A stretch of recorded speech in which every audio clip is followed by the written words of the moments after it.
Tu voyais un artiste avec telle marque, par exemple, mais c'est à cause de la crédibilité que tu donnes à cet artiste qui fait que, yo, moi aussi, I want to mess with that. Mais maintenant, l'artiste fait juste arriver avec quelque chose, puis c'est comme, yo, achète ça. Mais comment ça?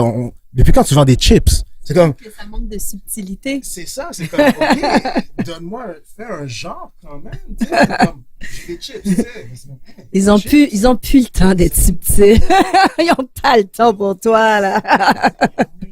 Ben, écoute, moi, je suis pas une experte, mais je peux quand même, avec mon expérience, élaborer des hypothèses. Les plateformes sont plus rapides, les gens ont moins de patience. Écoute, tu mets une vidéo de 10 secondes, après 3 secondes, les gens skippent. Alors, et c'est quoi tu retiens? Il y a plus de place à la subtilité. Il faut être bold, il faut être in your face, il faut être loud, il faut être straight to the point. C'est la même chose pour la culture populaire, que ce soit la musique, l'art visuel, et la mode, anything you're selling, le mainstream n'a pas de temps pour la subtilité. Oui, parce qu'ils ont des dollars à faire. Mais si tu cherches de l'inspiration, ça existe encore. Si tu cherches des produits originaux, tu cherches à sortir justement de ta zone de confort, il y a encore ces plateformes-là. Il faut juste que tu cherches un petit peu plus. Il faut que tu crées ta programmation.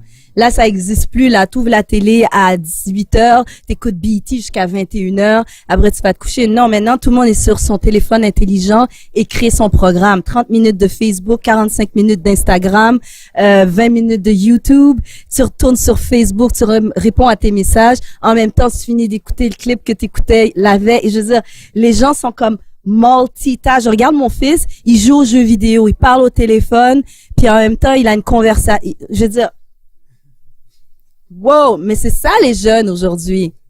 Ils ont pas le temps pour toi. Fait que les corporations comprennent ça. Et c'est même eux qui financent les plateformes. Donc, t'as-tu déjà vu le film Idiocratie? That's where we're heading. Yeah, it's sad. Les réseaux sociaux, c'est des plateformes très dangereuses. Elles sont en train de façonner notre société d'une façon effrayante.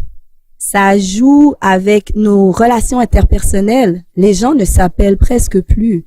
Les gens ne se donnent plus de rendez-vous. Ça joue avec la démocratie. Ça influence le vote. Ça monopolise le discours. Ça joue avec oui, exactement. L'estime de soi, t'es tellement tout le temps en comparaison et c'est la culture du jeu. Les données sont faussées et c'est complètement déstabilisant. Il y a rien de sain là-dedans. Alors, il faut faire attention, mais en même temps, ils dépensent tellement d'argent pour étudier comment notre cerveau fonctionne, nos habitudes, le comportement naturel de l'être humain. Ils dépensent tellement d'argent pour nous saisir, nous décortiquer dans des équations que c'est même difficile d'aller à l'encontre de ce mouvement. Mais c'est encore possible, je veux dire.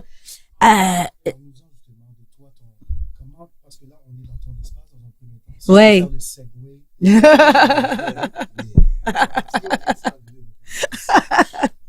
vois que justement, toi, tu es sorti de cette matrice-là. On a parlé de ton cheminement, ton parcours, et tu as toujours voulu faire ton propre truc, finalement. Et on est dans ton espace ici. Est-ce que tu peux nous décrire qu'est-ce qui se passe ici? Comment, justement, ça sort de la matrice? Ben, cet espace-là, c'est un petit peu l'aboutissement de tout ce que j'ai fait dans le passé. Comme j'expliquais quand je suis revenue de mon stage à Paris à la suite de ma graduation, tout de suite, j'ai parti mon entreprise. Avec mon ex-conjoint, on a ouvert une agence de communication visuelle et de marketing. Cette agence avait comme spécialité de rendre le style graffiti contemporain, léché, agréable, mais surtout facile à comprendre auprès des grandes corporations. Donc, on a eu des clients comme Warner Brothers, comme Salomon, comme la maison Simons. Et d'ailleurs, avec la maison Simons, on a eu un super beau contrat. On a revamp leur ligne Jab, qui est aujourd'hui la ligne la plus vendue à la maison Simons. Puis c'est en faisant ce contrat-là que moi puis mon ex, qui s'appelait Tal Weva, je dis qu'il s'appelait parce qu'il est décédé, alors paix à son âme, Donc, avec lui, on a créé notre deuxième compagnie qui s'appelait Good Life Apparel. Good Life Apparel a eu 8 ans d'existence. Dans ses plus belles années, on été distribués dans 33 points de vente dans 7 pays différents sur 3 continents. On a même habillé Nas pour sa tournée canadienne Hip Hop is Dead. On a eu des collaborations avec Stevie Wonder. On a travaillé avec DJ Spina, Bobito. En tout cas, je préfère dropper des names. Mais tout ça, c'est quand même la genèse de ce que je fais aujourd'hui. Après notre séparation, on a tout démantelé les compagnies. Moi, j'ai pu comprendre que j'avais un réel talent parce que j'ai quand même pu me positionner comme directrice marketing pour Echo Unlimited Canada. Donc, mais c'est là, en ayant ce job-là, que j'ai compris que moi, je suis foncièrement entrepreneur. I'm a serial entrepreneur parce que j'aime créer différentes entreprises qui vont répondre à mes propres besoins, mais qui va avoir aussi une position pertinente dans mon entourage, dans mon environnement. Exactement. Fait que espace urbain, c'est le résultat de mes besoins personnels. J'avais besoin de sortir de chez moi. Je créais chez moi. J'avais mes meetings chez moi. J'ai créé la plateforme loungeurbain.com chez moi. Et mes enfants qui venaient me voir à 8 heures. Maman, on veut dormir. Je suis comme, shoot, I'm such a bad mother. Moi, je fais des meetings. Mes enfants, ils viennent me dire ils veulent dormir. Alors, c'était clair que ça me prenait un bureau. J'ai trouvé cet espace-ci. Je savais pas qu'est-ce que j'allais en faire. Je l'ai pris, je me suis dit, il faut que je sorte de chez moi. It's a leap of fate. Au début, ça a été un coworking space avec 3, 4, 6 autres entrepreneurs de Montréal. Et rapidement, les gens avaient des services à vendre, des produits à vendre. Fait que ça, c'est devenu boutique / coworking / événementiel parce que je louais l'espace aussi pour des petits groupes. J'essaie toujours de voir quel besoin n'est pas comblé. Des grandes salles de réception, il y en a. Des salles de spectacle, il y en a. Des bars, il y en a. Mais des places super simples, cozy, avec une cuisine où tu peux venir chiller, un groupe de 50 personnes, ça n'existait pas. Fait que c'est ça que j'ai créé. Et l'année dernière, j'ai pu agrandir et rajouter à mon offre de service le loft urbain, qui est quand même 1400 pieds carrés, une capacité de 100 personnes debout, 60 assis, cuisine complète, système de son, Wi-Fi. On y produit un calendrier original, des comedy nights, soirées cinéma, concerts de salon, brunch littéraire. En plus, il y a de la location pour des activités présentées par des jeunes entrepreneurs de la communauté. Plus, il y a de la location privée. Et dans mon sous-sol, j'ai aménagé un studio d'enregistrement. C'est pas beau, ça? J'ai pas... Black girls rock. Qu'est-ce qu'on dit Black girls rock? Anyway, I rock. Les arts visuels, j'ai pas abandonné. Fait que j'ai toujours... Là, j'ai créé mon brand. C'est Full of Soul. Fait que je fais de l'art, je fais des expositions. Je continue à faire des pochettes d'albums. Dernièrement, j'ai fait la pochette d'album de Oliver Mitchell. Ça, c'est l'art qui a été... utilisé pour faire sa pochette d'album. Fait que tu sais, je continue encore, mais à ma façon, de la façon que j'ai envie de le faire moi aujourd'hui. Et ça risque de changer encore parce que je suis en constante évolution. Vous avez pas fini d'entendre parler de moi là. Et puis il y a le nouveau projet que j'aimerais qu'on parle. On va en parler. Si je peux juste résumer, on est encore une fois à l'espace urbain. Il y a notamment tu mentionnais qu'il y a différentes personnes, jusqu'à 44 marchands ou... Oui. La boutique Espace Urbain, ça fonctionne un peu comme une coopérative. Fait que là, en ce moment, au jour qu'on se parle, il y a 46 entrepreneurs montréalais d'origines diverses qui y vendent leurs produits. Puis ça va de vêtements pour hommes, femmes, enfants, des produits de soins, des accessoires, des bijoux, de la littérature. De la littérature, ça me tenait à cœur. Parce que j'ai tellement d'amis qui publient des livres et dont on n'est même pas au courant. Il y a tellement d'intelligence, de talent et d'audace juste autour de nous. Fait que il fallait que j'aie un mur de livres. Là, en ce moment, j'ai une bibliothèque de plus de 24 titres. Donc, passez ici pour pouvoir découvrir de la littérature. Lire, je dis lire, ça permet de voyager puis ça rend moins con. Oui. Est-ce que tu fais partie du magazine ou est-ce que ton implication par rapport à ça Ben, le magazine Souche est opéré par un bon ami à moi, Réginald Rivette, fait que je le supporte parce qu'il fait partie de mon entourage, c'est mon ami. Et ça, c'est le dernier numéro que je tiens dans mes mains. Et je suis dessus, là, comme influenceuse. Ouais, ça, c'est cool. Surtout que je regarde ça, c'est comme, waouh, on n'a jamais vu ça au Québec. Comme, je sais pas si vous vous rendez compte, là, mais c'est comme un magazine que tu pourrais voir, je sais pas, moi, est-ce que ça existe encore, Presse Mag ou ces genres de trucs-là? Pas vraiment, hein. Mais tu sais, tu pourrais voir ça comme à l'épicerie, tu sais, mais ça on se peut le vend retrouver. à la pharmacie, Voilà. c'est un super magazine. Mais oui. Magazine. C'est vrai un magazine qui nous ressemble. C'est le fun de prendre le temps de le regarder. Il y a des articles tout azimut. Ah, ça, c'est moi. Alors, ça parle de mode, de société, de sexualité, de sortie, tout ce qu'on aime lire. Tu sais, c'est vraiment... À l'origine, c'était pour la femme noire. Mais je pense qu'un gars comme toi serait vraiment très intéressé à lire ça. Fait que dans le fond, il faut que toutes les filles en achètent puis le laissent traîner sur la table. Tu sais, genre. Les gars vont regarder pour une personne regarde. Mais c'est un magazine saisonnier. Okay. Oui, il faut s'en intéresser. Ça parle de nous, c'est fait par nous. Puis c'est pour tout le monde. C'est vraiment... Ouais. Let's go. Souche Magazine. Let's go support. Vraiment, c'est ce que j'apprécie encore beaucoup. C'est non seulement le travail que tu as fait, toi, individuellement, mais c'est que you bring a whole team with you. And that's so inspiring. Tu sais, c'est pas comme si tu fais les trucs que pour toi. Tu sais, c'est vraiment que elle va kick in the dough, puis tout le monde va pouvoir rentrer, là, comme yo. S'il y a un bum rush qui est prend le devant, là, tout le monde est bon, là. Oh, I'm in too. Vraiment, encore une fois, on te remercie. Mais il y a encore d'autres trucs sur lesquels tu travailles. C'est ça qui est tellement comme, wow, CNTV, est-ce que tu peux nous en parler?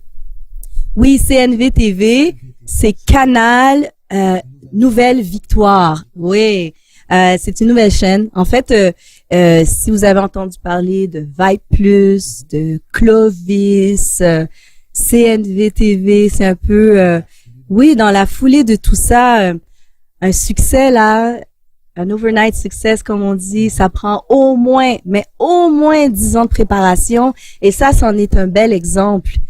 Ou dire encore, il faut forger pour être forgeron. On apprend dans la douleur, pas dans le succès. Tu vois, tout ça, ça s'applique à CNV TV. CNV TV, c'est une nouvelle chaîne télé qui a fêté son inauguration hier, le 22 mai 2018, et qui va présenter une programmation pour répondre à la question de la diversité ici au Québec. Donc oui, enfin, je fais partie de la première mouture de CNV TV, donc merci beaucoup. Pour moi, c'est l'aboutissement de ma carrière en communication. C'est là que je suis rendue, mais c'est pas là que je m'arrête. Donc, on va présenter avec 3 autres co-animatrices une émission un peu à la The View, The Talk, The Social, Le Spot. Donc, Le Spot, on va vous présenter à partir de mi-juin une première saison de 10 épisodes. C'est une saison pilote. Fait qu'on espère que les gens vont embarquer parce que chacune de vos actions, elles sont politiques. À chaque action que vous posez, vous démontrez votre engagement. Vous démontrez votre intérêt. Et c'est comme ça que les gens peuvent prendre des décisions. C'est comme ça que vous pouvez influencer exactement là où vous dépensez votre dollar, là où vous mettez votre vote, là où vous mettez votre attention. Alors, chaque action est politique. Si vous donnez un peu d'attention à ce projet qui est quand même révolutionnaire, on est rendu là, ben ça ne peut que bien aller. On a besoin de votre attention. Donc, oui, j'en suis super fière. C'est une équipe de jeunes Haïtiens, pour la plupart, qui sont tous issus du milieu, qui ont aussi des formations académiques. C'est une équipe d'avocats, de comptables, de producteurs, de scénaristes, de réalisateurs, d'adjoints administratifs. Ça prend vraiment plusieurs positions pour pouvoir créer un projet aussi ambitieux, d'animateurs, de recherchistes. Fait que c'est vraiment excitant. On marche tout doucement là. La machine avance. Ce que j'aime aussi dans ta description de ce projet-là, encore une fois, CNV TV, on invite tout le monde à aller regarder, c'est le fait... Distribué par Bell, Vidéotron. Alors, à la télé. À la télé. C'est officiel. Et puis après, ça va être rediffusé sur le site web de CNV TV. Wow. Donc, multiplateforme. Multiplateforme. Wow. Mais ce que j'aime vraiment là-dedans, c'est que tu décris les avocats, recherchistes, scénaristes. C'est souvent, on voit que la personne qui est à l'écran, mais on se rend pas compte du travail qui est fait à l'arrière. Et c'est ce que je veux qu'on revalorise parce que c'est pas juste, it's not the end all be all. C'est pas juste, je suis à la télé, let's go, c'est pas que ça. Il y a tellement de choses qui se passent derrière et il y a de la place pour tout le monde. Et encore là, ton parcours est tellement inspirant dans le fait que tu t'es constamment recherché. Tu cherchais à t'épanouir, mais c'est que tu t'es revampé, tu t'es remanié à un certain moment donné quand tu as commencé l'espace urbain ici et ça donne le magnifique espace qu'on voit ici. Mais c'est encore une fois, c'est là qu'on peut voir que c'est pas que devant la caméra, il y a tellement d'autres choses. Tu sais, les gens, ce qu'on nous porte à voir, c'est je suis devant la caméra, je suis un rapper, I got chains, mais il y a tellement d'autres choses. Il y a le manager du rappeur. Il faut voir pourquoi les gens ils sont où ils sont. Tout à fait. Et comme tu le dis, c'est des gens qui l'ont amené là. Il faut un village pour élever un enfant. C'est peut-être comme ça qu'on pourrait tourner la phrase pour dire que peu importe la personne qu'on voit, mais il faut voir le travail que non seulement elle a mis derrière le fait qu'elle soit là, mais aussi les gens qui sont derrière elle. Parce que le plus souvent qu'autrement, c'est ces gens-là qui ont vraiment fait avancer la locomotive. Encore une fois, le mot pour moi, en tout cas, de la soirée, c'était inspirant. Katie, vraiment, je t'en remercie tellement. Je veux dire, on a parlé de CNV TV, Espace Urbain. Si on a besoin de te rejoindre, est-ce que tu veux leur donner des coordonnées? Oui, absolument. Juste avant que je donne les coordonnées, je voulais quand même laisser nos auditeurs avec un message qui me tient à cœur. Dans la vie, il faut être en paix avec soi-même. Moi, avant d'étudier justement en graphisme, j'ai étudié en architecture. J'ai fait 3 ans du bac en architecture. J'en ai fait des choses, mais ce bac-là, c'était pas pour moi. C'était pour mes parents. J'avais envie qu'ils soient fiers de moi et j'avais envie de les honorer, d'honorer le sacrifice qu'ils ont fait, de quitter Haïti, de m'installer ici avec mes frères, de nous donner une belle éducation. On dirait que pour moi, la moindre des choses, c'est que je puisse réaliser leurs rêves. Mais ça, c'est toujours de courte durée. C'est important de réaliser son rêve. Et les gens qui nous aiment vont comprendre ça, s'ils nous aiment vraiment. Fait qu'il faut être en paix avec soi-même. Il faut comprendre aussi qu'on est en constante évolution. Qui tu étais il y a 20 ans, qui tu es aujourd'hui, qui tu seras plus tard. C'est un processus and you gotta trust the process. Et toujours rester connecté, trouver sa pertinence, trouver sa place où ce qu'on peut faire une réelle différence pour soi-même, mais aussi pour son environnement, parce que vu que tout part de soi, si toi t'es pas heureux, tu peux pas être épanoui dans un environnement, tu peux pas trouver ta place, tu peux pas avoir un impact positif. Donc ton plus grand projet, le plus important, c'est toi, c'est moi. C'est ça. Ouais. Si t'es pas content avec toi-même, comment les gens vont être bien autour de toi aussi? Et comment tu vas être correct avec ceux qui sont pas down avec toi? Parce que ça existe, ça aussi, and it's all good. Sincèrement, ça, c'est un message que je trouve tellement pertinent. C'est édifiant, pour vrai, parce que surtout les gens qui sont issus de communautés, les parents, on sait ce qu'ils ont fait. Tu sais, on peut pas le nier. Et souvent, the struggle is real. Maintenant que je suis parent, là, je suis comme, oh shit. Je sais pas.